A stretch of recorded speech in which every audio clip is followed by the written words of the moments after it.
मैं हूं रवि तिवारी। आप देख रहे हैं लोकल टीवी। लोकल टीवी में इस वक्त की बड़ी खबर मैं आपको बताने जा रहा हूं। छत्तीसगढ़ डीपीआर में जो खबर प्रकाशित की गई है उस खबर के मुताबिक हम आपको जानकारी दे रहे हैं। जो छत्तीसगढ़ राज्य के जो कृषि मंत्री हैं रामविचार नेताम जी ने जो केंद्रीय कृषि एवं जो जनजाति कार्य मंत्री हैं अर्जुन मुंडा जी से मुलाकात की है। मुलाकात के दौरान तमाम मुद्दों को लेकर चर्चा हुई है। क्या चर्चा है, किन विषयों पर चर्चा हुई है, तमाम बातों को मैं आपको बताने वाला हूं। आपको बता दूं कि जो छत्तीसगढ़ के किसानों के आय दोगुना करने तकनीकी पहलुओं पर भी चर्चा की गई है। इसके साथ ही ड्रोन पद्धति, सामुदायिक वानिकी, छोटे छोटे जो यूनिट्स हैं और जो मैकेनाइजेशन के लिए 1100 करोड़ रुपए का प्रस्ताव दिया गया है। केंद्रीय मंत्री ने सैद्धांतिक सहमति इसके लिए दे दी है। आपको बताना चाहूंगा कि धान के अलावा जो लघु धान्य फसलों को बढ़ावा देने पर जोर दिया गया है।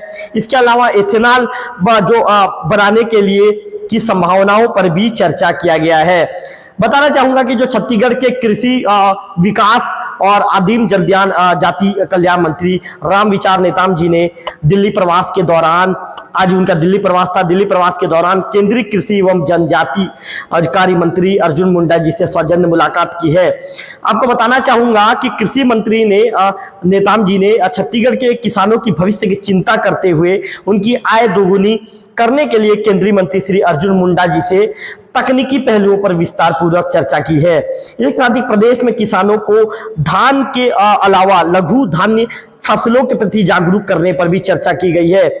इस मौके पर मंत्रियों ने जो मंत्री हैं उन्होंने इनसे एथेनॉल तैयार करने के लिए मक्का की फसलों की संभावनाओं पर भी विस्तार पूर्वक चर्चा किया है। आपको बताना चाहूंगा कि कृषि मंत्री श्री नेताम जी ने के जो नेतृत्व में अधिकारियों के दल द्वारा जो केंद्रीय मंत्री हैं अर्जुन मुंडा जी और अधिकारियों से भी किसानों की आय बढ़ाने के संबंध में विचार विमर्श किया गया है। वहीं इस मौके पर ड्रोन पद्धति, सामुदायिक वानिकी, लघु उद्योग के साथ ही छोटे छोटे यूनिट्स और मैकेनाइजेशन के लिए 1100 करोड़ रुपए के प्रस्ताव केंद्रीय मंत्री को सौंपा गया है। केंद्रीय मंत्री द्वारा इन प्रस्तावों पर सैद्धांतिक सहमति प्रदान करते हुए आश्वस्त किया गया है कि छत्तीसगढ़ के सभी प्रस्तावों पर सहमति और जल्द से जल्द अनुमोदित करने हेतु निर्देश किया जाएगा। आपको बताना चाहूंगा कि इन फसलों के स्वीकृत हो जाने से प्रदेश में मक्का की फसलों को बढ़ावा मिलेगा। प्रत्येक वर्ष मक्का के 50,000 हेक्टेयर क्षेत्रफल बढ़ने की संभावना है। इससे लगभग हर वर्ष 1,45,000 हेक्टेयर मिलेट की खेती कराया जा सकेगा। मुलाकात के दौरान पीएम प्रणाम योजना और नैनो उर्वरक मैकेनाइजेशन को बढ़ावा देने पर भी चर्चा की गई। आगे भी खबर का डिटेल है, मैं बताना चाहूंगा आप लोगों को। जो मंत्री हैं नेताम जी ने इस दौरान केंद्रीय मंत्री अर्जुन मुंडा जी को बताया कि मुख्यमंत्री श्री विष्णुदेव साय के नेतृत्व में किसानों की उन्नति के लिए प्रतिबद्धता के साथ छत्तीसगढ़ की सरकार काम कर रही है।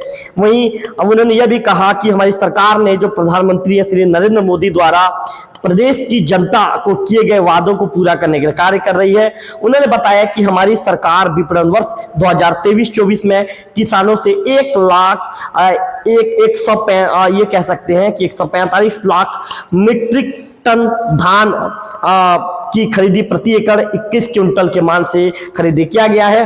किसानों को समर्थन मूल्य के अलावा मोदी की गारंटी के अनुरूप अंतर की राशि जल्द प्रदान की जाएगी। इस तरह की बातें भी कही गई। उन्होंने बताया कि मुख्यमंत्री विष्णुदेव साय जी के नेतृत्व वाली सरकार ने शासन में आते ही प्रदेश के 18 लाख परिवारों को प्रधानमंत्री ग्रामीण आवास देने की स्वीकृति प्रदान कर उल्लेखनीय कार्य किया है। तो ये जो छत्तीसगढ़ के जो कृषि मंत्री थे उन्होंने केंद्रीय कृषि मंत्री से जो मुलाकात की है, मुलाकात के दौरान किन चीजों पर चर्चा की गई है, तमाम बातों को लेकर विस्तार से मैंने मेरे दर्शकों को बताया है।